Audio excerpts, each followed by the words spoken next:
Hello my dear friends, you're in the military summary channel. In this video we're going to discuss the most important events that took place during the previous 12 hours. We have lots of very interesting updates, so let's start. And first we're going to talk about another massive missile attack and drone attack across Ukraine. During the previous night between the 7th and 8th of November of 2025, the Russians launched massive attack on the Ukraine's energy sector. And this map was published by Ukrainian sources somewhere at 1 a.m. of Ukrainian time. And according to this map, we can see the approximate routes of Russian attacks between 11 p.m. and 12 a.m. So as you can see, the Russians attacked mainly the territory along the river of Dnipro. The sources reported that the Russians were attacking energy objects and energy facility. With the involvement of aviation and ground-based launchers, a precision strike were carried out on the territory of Ukraine. Approximately 5 air ballistic Kinzhal missiles were used by the Russian Federation from Tambov Oblast. Furthermore, these sources are saying that right after this wave attack, the Russians launched few more waves of attacks using dozens of drones and missiles.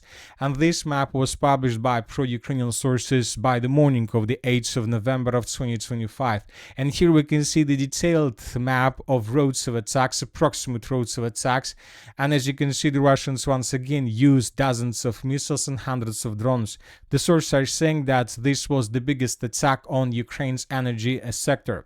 The sources are saying that the energy Minister of Energy of Ukraine reported a strike on energy infrastructure. Monitoring groups are reporting a series of explosions in Pavlograd. Strikes occurred in Kremenchuk, Chernigov, Kiev, and Dnipropetrovsk region. Emergency power outages have been introduced in a number of Ukrainian oblasts, as well as in Kiev and Chernigov. The metro is not operating in Kharkiv. So, as you can see once again, the Russians this time attacked just mainly the eastern part of Ukraine and partially the central part of Ukraine. Lots of explosions were recorded. The Russians attacked the Dnipropetrovsk region. Here we can see the video that we got from this territory. The video captured an impact near the Pridniprovsk thermal power plant. As a result of this attack, the right bank part of Dnipropetrovsk was completely without power, according to local media. In addition, water supply outages began in several areas of the city. So the sources are trying to tell us that during the previous night, the Russians attacked this power station. Furthermore, we received a video from the city by the name of Pavlograd, and here we can see how vehicles were moving probably along main streets and roads, and here we can see lots of explosions somewhere around the horizon of the city of this picture. So the sources are saying that Russians attacked gas infrastructure of Ukraine in this area. So lots of explosions took place, but as you can see, we have received just 2 videos for now. We are waiting for additional updates and additional details, and during this day, during the next 12 hours and during the next video, we will discuss everything probably in more details. But as of now, we have this situation. And the most important that as a result of this attack, the Ukrainians were forced to probably turn off electricity and energy supply across Ukraine. Ukrenergo, the Ukrainian state company, reports emergency power outages in Kiev and the parts of the Cherkasy and Dnipropetrovsk regions. So most likely the situation will take place across the entire eastern part of Ukraine and the central part of Ukraine. Now let's move further and let's discuss the situation on the ground. During the previous 12 hours, we received lots of very interesting updates. According to information we have, right after the Russians managed to establish complete control over the settlement of Uspenovka, I would like to remind you that this happened yesterday. Yesterday the Russians published lots of videos of how they were fighting for the territory of the settlement, and now this village is under complete control of the armed forces of the Russian Federation. And today we start receiving reports that the Russians began advancing in the direction of the settlements by the name of Alexandrovka and Pokrovsk. This information this morning was provided by several pro-Russian sources. As of now, we haven't received any video that can confirm this, but if this information is correct, then most likely in coming days we're gonna start receiving first videos from the settlements of Gai, Vodradna, and Danilovka. Now let's move further and let's discuss the situation in the area of the city of Pokrovsk. As you can see, we have lots of changes. The sources are saying that the Russians currently control probably up to 95% of the city of Pokrovsk. Several neutral mappers stated that 95% of Pokrovsk is now under Russian control. As for the city of Kupiansk, around 50-52% of Kupiansk is now under Russian control as well. So the situation is very difficult. Ukrainians controls just 5%. Most likely we're talking about the most northern part and probably the most northwestern part of the city. As for the northeastern and the eastern parts of the city of Pokrovsk, today these territories were completely colored in Russian favor. So once again, this is the situation by the end of the 7th of November, and this is the situation by the beginning of the 8th of November. The armed forces of the Russian Federation managed to establish complete control over this territory, which means that the city of Mirnograd is completely blocked by Russians from the west, from the northwest, and from the southwest. Furthermore, the Russians continue their clearing operation on the territory of the settlement of Sukhayar. This is how the map was updating during the previous days. So this is the situation by the end of the 6th of November, and this is the situation already by the end of the 8th of November, by the beginning of the 8th of November. So most likely in coming days, the village would be captured and secured completely, and Ukrainians would be forced to fall back further in the northern direction with the purpose to stay as close as possible to the main logistic roads and to the main evacuation lines. The Ukrainians during the previous night made lots of attempts to counterattack in this area along three lines between the settlements of Grishina and Pokrovsk, but Russians controlled it to these three lines, and they always bombed them and attacked just with the purpose to pin down Ukrainians and not to allow them to be there flexible and mobile. Furthermore, as you can see, we have huge changes in the area between cities of Rodinska and Mirnograd.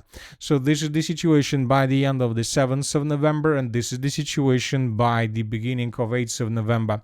We have three geolocations that confirms progress, additional progress on the ground in the central part of Rodinska, additional progress that confirm Russian control almost over the northern outskirts of the city of Mirnograd, and another video confirming Russians entered the city of Mirnograd from the north. So in this video we can see how Ukrainians were FPV droning and attacking Russian units that were moving in the direction of the city of Mirnograd from the north in the southern direction. This FPV drone operator attacked Russian soldier right exactly at this point.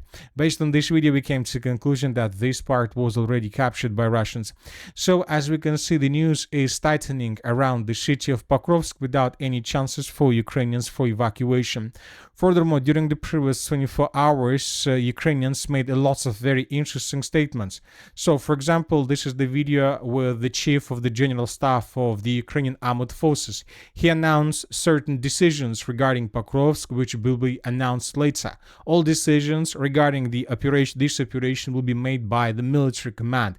This is definitely not a public matter, but the public will be informed about the consequences of these decisions when they are made and when they can be made. Become public. Currently, unnecessary information publicly will certainly not facilitate the execution of our troops' missions. Another important statement was made by the President of Ukraine, Zelensky. Most likely, he's not agree with the commander-in-chief of the armed forces of Ukraine. Zelensky stated that Russia's capture of Pokrovsk could delay the tightening of sanctions against it, says Zelensky. Putin could also use the capture of Pokrovsk as an excuse to persuade the West to pressure Kiev to withdraw Ukrainian troops from DPR. I think Russia with this Pokrovsk story is trying to show success on the battlefield. Then they might try to bring back the narrative that we will seize Donbass, force the president and Ukrainians to leave Donbass because we will seize eastern Ukraine anyway. Force him, and then he will come to an agreement among ourselves. This is a factor that could influence the imposition of sanctions or the postponement of sanctions. Everyone is waiting, Zelensky says. So Zelensky, as you can see, has completely different opinion with the commander-in-chief, with the chief of the general staff. We believe that Ukrainian authorities, military authorities, are trying to convince Zelensky that it's time to withdraw troops from Pokrovsk and Mirnograd and to save as many as possible soldiers. But Zelensky insists that the city of Pokrovsk and Mirnograd the Ukrainians should fight for these territories for as long as possible, because he sees that if they lose the city of Pokrovsk, most likely the Western countries will increase pressure on Zelensky to withdraw troops from the inside, from the rest of Donbass, without fighting for the cities of Drushkovka, Kramatorsk, and Slaviansk. So Zelensky believes that for as long as he can to control the city of Pokrovsk, the better political and international situation Ukraine will have. Anyway, let's wait and see what is going to be next, but this is a very important piece of news that for the first time, probably since the beginning of the special military operation, Zelensky started having issues and problems with military commanders of Ukrainian army. Now let's move further and let's discuss the situation in the Kupiansk direction. During the previous 24 hours and 12 hours, additional changes on the ground were recorded. Once again, according to different mappers, by the morning of the 8th of November of 2025, the Russians controlled up to 52% of the settlement. So this is the situation by the end of the 7th of November, and this is the situation by the beginning of the 8th of November.